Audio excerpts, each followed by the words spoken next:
Okay, now we enter part two on this. Now we're going to see what he discusses on constellations and animal symbology in myth. This is something else I've also studied into and have found that there are some people who've gone deep down rabbit holes and basically made that their summary and thesis of their doctorates and so on, and took it to another level past that even, and have realized some of these myths go back tens of thousands of years, and a lot of it is written in the stars. So this is again a conference called Cosmic Summit. One of the speakers there is Dr. Martin B. Sweatman, and he's an actual researcher, not what anybody call fringe archaeology, and just making a conglomeration of connections here for people at this time. And he's got a new paper out. New evidence supports an astronomical interpretation of the whole thing, and it carries all the way through to Greek zodiacal stuff, which we'll hopefully get into in this. And if it goes to a part three, it'll be in your top left hand corner again. But so let's take a look at what this actually shows here, because he's finding that what I found and have tried to speak to you about a few times, there are some of these things like the Pleiades that are hooked up with ancient mythology back to the point before there's even writing, and they can actually dictate about what time that was because of common people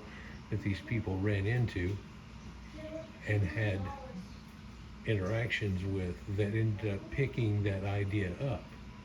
One of the ones over here on the left is the hunting of the European sky bears, and an idea that comes from, well, it's also woven into another mythology that has to do with the wild hunt, which was actually shown in the Witcher's TV series and so on here. But why are there seven sisters? How did the first humans perceive the starry night or the Pleiades and so on? And these people have made a lot of papers that have been peer reviewed, and there's an agreement upon it at this point. And some of these go back over 50,000 years and perhaps much further too.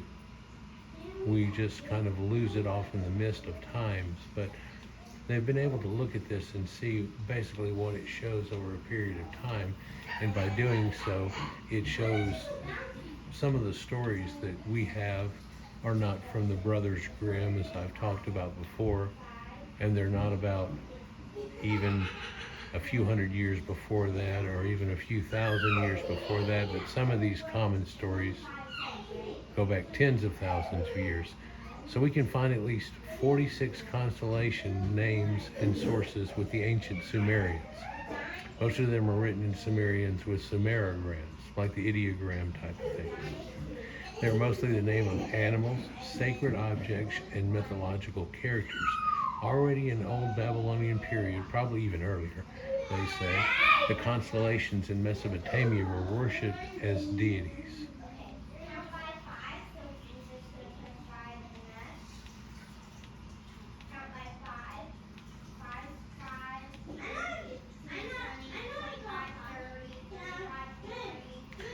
But this also connects to the ancient Egyptian astronomical tradition, which goes back to the 3rd millennium BC too, so not quite as long, but he's carrying it from then into now and into Greek times and showing you these connections. And astronomy was present in the Old Kingdom as a fundamental part of thinking. Basically religion, knowledge, the way things worked, the path of things to come, how they got where they got. They were able to take something simple like pareidolia, people see pictures in the clouds or so on, but dot to dot you should be familiar with whenever you were a kid. And they took this dot to dot idea to new levels and wrote their history in it so it was easily rememberable. Some of these ended up becoming legend and myth over a long period of time. And as they say in Lord of the Rings, some of these things have been forgotten and shouldn't have. So Faulkner, here back in 1966, said behind this lay a very ancient stratum of stellar religion in which the stars were regarded as gods. I've talked to you before how people were supposed to turn to a star in heaven and where Twinkle Twinkle Little Star comes from, all kinds of things that hook up with this. The pyramid texts are said are the poetic and religious renditions of naked-eyed astronomy. Well, that and connecting it to ancient stories, so they're easily remembered. The 5th and 6th dynasty periods contain the theological legacy of the earlier Egyptian sky watchers, or astronomers, one in architecture, the other in text. So there are many connections that are hooking up the ancient Sumerians. And I've shown you connections before. Whenever I first did, I had to make up my own thing and go back and forth so many times it would make your head spin. But because all they said was a little paragraph. Then it became a bigger paragraph, and now it's got its own page showing you their connections that I used to try to find the picture of. Some of these ancient sky myths go with different animals, though, for different regions, and that's easily understandable. I don't know if you can see it here, but that is the Great Bear. That's the Big Dipper in all of its glory, right? You can see the Great Bear trapped inside of that. But the Great Bear was the Big Dipper, and then the Little Big Dipper is the little baby bear. And this told you all kinds of mythologies, one of which is easy to understand. Don't mess with a mama bear. She's protecting her kids. She'll come at you like crazy. But can you also see that, well, they didn't have really any bears in Egypt and so on. So can you see the outline of a baboon whenever you're looking at the white lines that are here? But what's odd is sometimes there's this same common trope that goes with that. Ancient zodiac and symbols, though, most of which get carried back through modern times. And here we see this raven ideology, and the fact that Scorpio is still here, and things that are connected with that, but also up here in these handbags, each one of them has a little symbology next to it, and that appear to be the cardinal points when we're at the dating where we're talking about. Isn't that incredible? Especially whenever people tried to call them hunter-gatherers for a long time now, and now they've actually taken the idea of farming from 6,000 BC, whenever we've now since then found 7,000 BC, 8,000 BC, and what? And now they try to pretend, well, all that we can go with is it started off at the end of this somehow. Okay, well they farm around these things to this day. So basically the origin Greek of constellations is derived from these same constellations and many somewhat similar stories. I mean, you can look at the idea of Ptolemy and the idea that they found this later zodiac at Dendera, but I've shown you where that actually hooks up to ancient Sumer and people of the Fertile Crescent over there. But where did the Greeks get it from? Well, even Eudoxus here at 350 BC makes references to a few different things that they know are zodiacal. In fact, one of the famous tales is actually that the death of a hero, and that's a common trope that's kept with a lot of these, but it's kind of an idea too of Achilles and so on. But if we look at that, they found now that it hooks up to ancient Sumer over here at over 1000 BC. And I don't know if you know it or not, but Homer is actually known to have been a Sumerian. Well, there's a lot of people that believe in that, and Hesiod and so on. So now we're looking at things that were written back 1250 BC, 1200 BC, and Homer going at 650 BC. But there are connections to ancient Babylon here. And so a lot of people have made the connections because of this, that there was a strong contingent. Everybody talks about how there's such a strong contingent of Greeks in Egypt and how they got all their stuff from Egypt and all this, that, and the other. And the more you get into it, the more you find out even the stuff that they were talking about in the Library of Alexandria, which comes well after the whole process here, but the things they found out then were things they were learning from ancient Sumerians. The water screw predates it by at least 1,500 years. All kinds of other things, and whenever they were able to possibly decipher texts that were over there that they had accumulated, there became more knowledge. Anyhow, a lot of people have looked at it to where there's actually connections to where when Sumer got flooded, in the flood that we take as the Bible one, which actually is based on an earlier flood at the Younger Dryas event that this guy talks about quite frequently, because that's at the time of Gobekli Tepe. But there are connections that perhaps some of Sumerian knowledge went up into the Greeks at that point. Others have said it really went to the ancient Hattusians and up that Tigris and Euphrates River there, much more up the Euphrates River, and ended up becoming the knowledge that's known from, well, the third big component in the Fertile Crescent, which everybody talks about Sumer sometimes, but not near enough. And perhaps the people of the Zagros Mountains near there and Indus Valley situations, but that gets to be too touchy a subject after World War II, doesn't it, somehow? Anyhow, in Castericism, which is basically based on cataclysms and so on, pseudo-Herathnathese, which some people think is just saying Herathnathese, 7th or 8th century BC, and described a myth in the works of Hesiod, and it said Orion went away to Crete and spent his time hunting in company with Artemis, or Diana, the hunter, or Inanna, and Leto. And it seems he threatened to kill every beast that was on earth, whereupon in her anger, Earth, Mother Earth, sent up against him a scorpion of very great size, by which he was stung and perished. So that's how Orion died. After this, Zeus, at a prayer of Artemis and Leto, put him among the stars because of his manliness, and the scorpion also as a memorial of him and what had occurred. Well, they're directly talking about Scorpio, and they're talking about Orion the hunter that we all know. And this hooks up again to the Egyptian tales, which have a different flavor on it, but the same type of tale where Osiris himself has a similar type of trope going on here. And people dug into it and they're saying, well, maybe they didn't get direct information from the ancient Sumerians, but the Hattusians did, and they had massive connections to that all the way through the time of Troy and everything that went on there and before.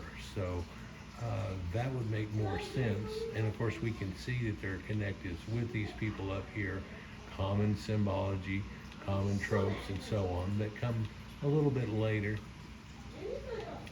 But this was looked at in Petrolova's paper in 2018, talking about Homer and the east of the Aegean crossroads and how it hooks up to these people.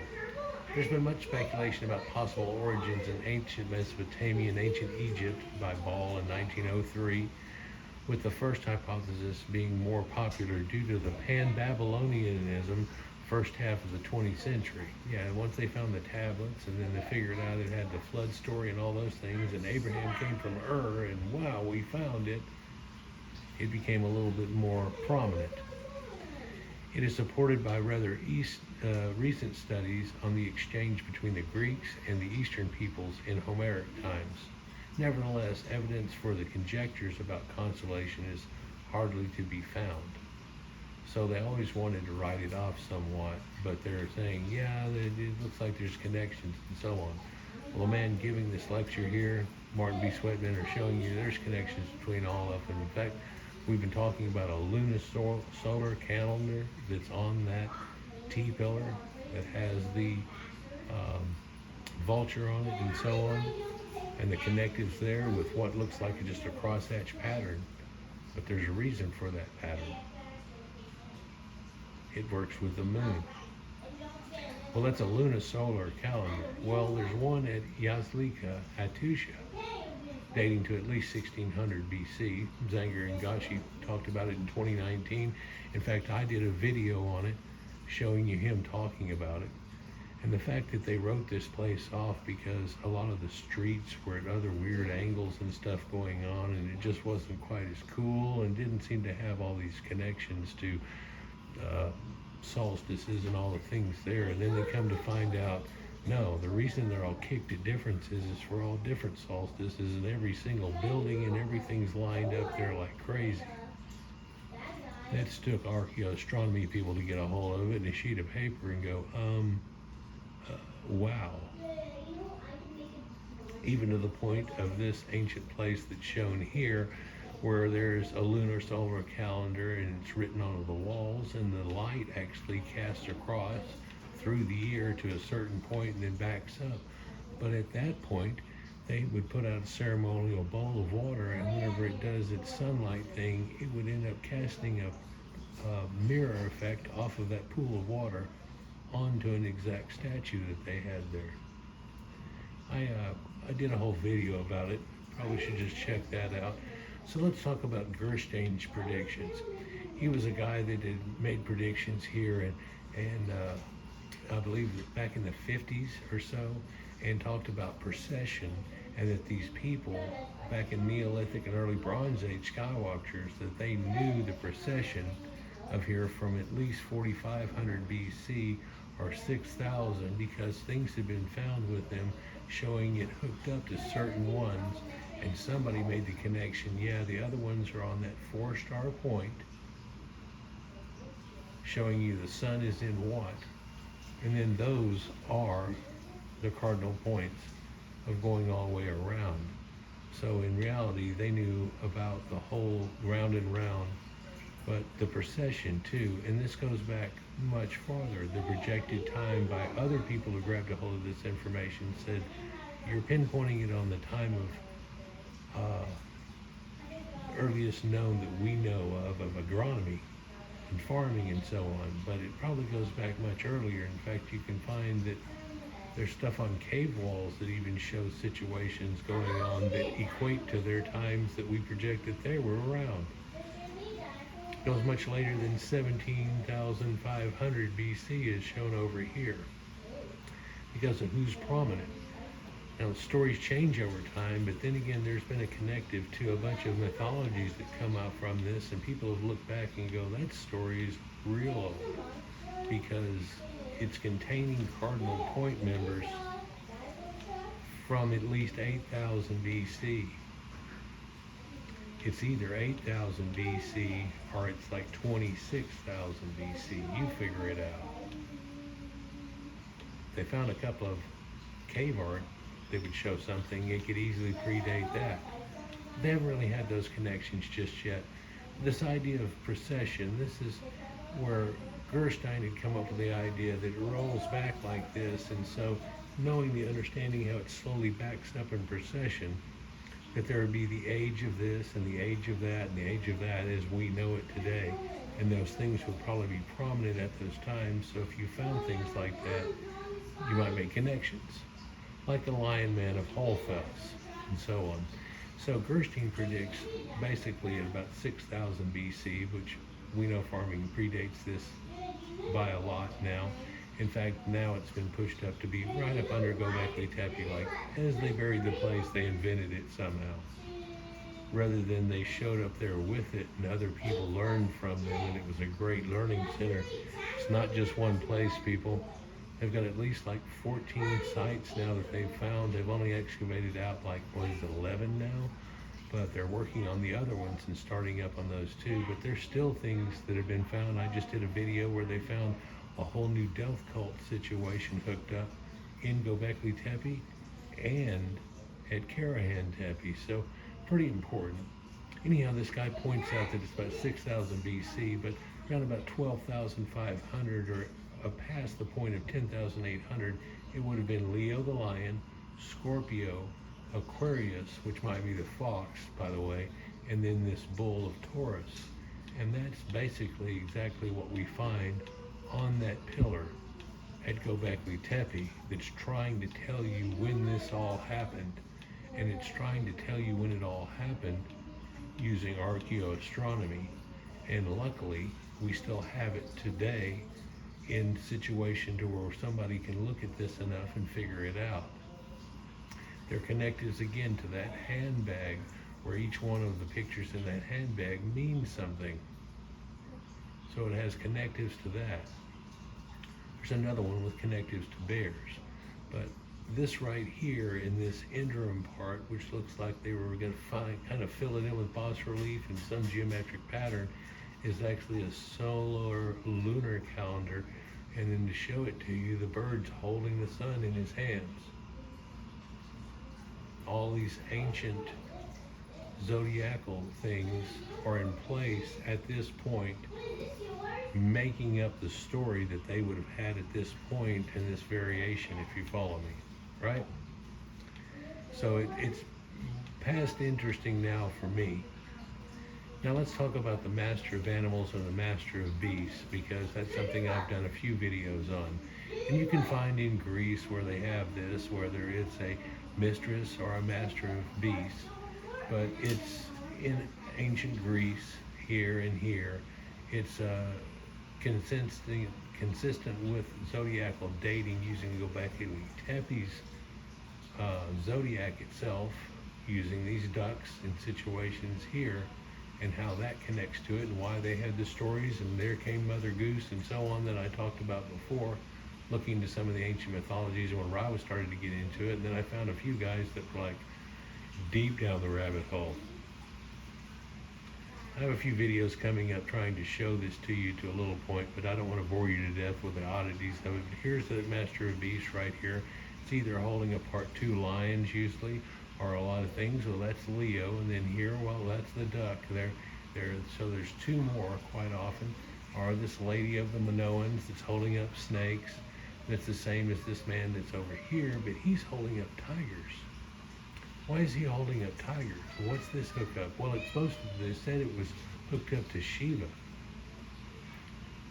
But it's funny how it's similar to the Law Cove cave shaft scene, which goes back tens of thousands of years.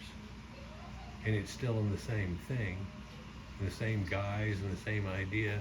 There are even stars up here in the corners showing you, well, yeah, it's kind of like the Sumerians do quite often when they go, there's stars here, this, you know what we're talking about, almost giving it away if you had a clue or not. But giraffe culture, dating back 2500 BC, and these handbags that are here, and they have a loop on the top, and this is an idea of a sunset or a horizon, and they have the same Master of Beasts. In and Sumer at the same time, that same situation. The Gobekli knife in Egypt that I showed you is actually a Sumerian man holding back the lions, and it's more akin to this than that. Even Hierakonpolis and this earliest murals, pre-dynastic, 3400 BC, is still showing you the same thing, and it's consistent with these zodiacal dates using the Greek zodiac. So now we've connected where these symbols hook up to Gobekli Tepe's zodiac all the way through the time of our current zodiac as we know it. I think that's impressive. That's got to be that firework that goes, ooh. Yeah, this is under peer review at this point. It's been in for a while, and it should be out and finished fairly soon. But Master of Beast symbology is something that I've done quite a few videos on. So whenever he hit this and that and everything, and then all of a sudden he goes, here's your favorite firework, I'm like, oh wow. And then he hit him with another one, then he hit it another one. It's pretty intense. You know, we can find of in Iran, pre-Sumerian, if you will, even at 5th millennium BC, coming into it. So the Proto-Sumerians I talk about sometimes, there's this guy holding up two snakes. Then again, there's this guy with this snake wrapped around him, and it looks like Ophiuchus. Then again, here we see the same situation, but he's got stars behind him. And if Ophiuchus, which it seems to be, is a 13th constellation that nobody really heard about or knows about, but it's a man wrapped up with a snake. And you can find that symbology in the ancient Greeks all the way through, and in ancient times too, this weird idea. And its zodiacal date is consistent with the Greek zodiac. And here we can look at Catalhoyuk, Turkey, at 7100, 6000 BC, and then somebody who's known as the Venus, you know, the Venus statue, she's either a maiden or she becomes a matron or a motherly type figure. Definitely what it shows here, and she's using that master of beasts idea with a lion on either side of her. That's consistent with it. Then again, down here in Turkey, near Gobekli Tepe at Sayburk, which I did a recent video about, showing you this man that's here standing in between two lions again, holding himself. But that shows that same connection. And what are we talking about? Well, it's Ophiuchus. It's a constellation that was really taken out of the situation to go with that magic 12 and the hexadecimal Sumerian numbering that apparently came from before that, and a lot of people that were hooked up with this would have had at this time. Otherwise, their math wouldn't be quite right. Now, would it? Well, we can do it in a modern day in other math situations here and work off tens and do the same thing and end up with the same numbers. So not necessarily, but it's what they figured out actually numerically went with the whole seasons. It went with basically everything. So let's see how far we can get. Handbags and sunsets. So here we can see that master of beasts idea and this hookup that's done here. And the guy is saying here with these symbologies here, which are consistent with Greek zodiac, by the way. And this is 4th and 3rd millennium BC, dating back into the 5th. Of these people that are here, they have connections there, but what's the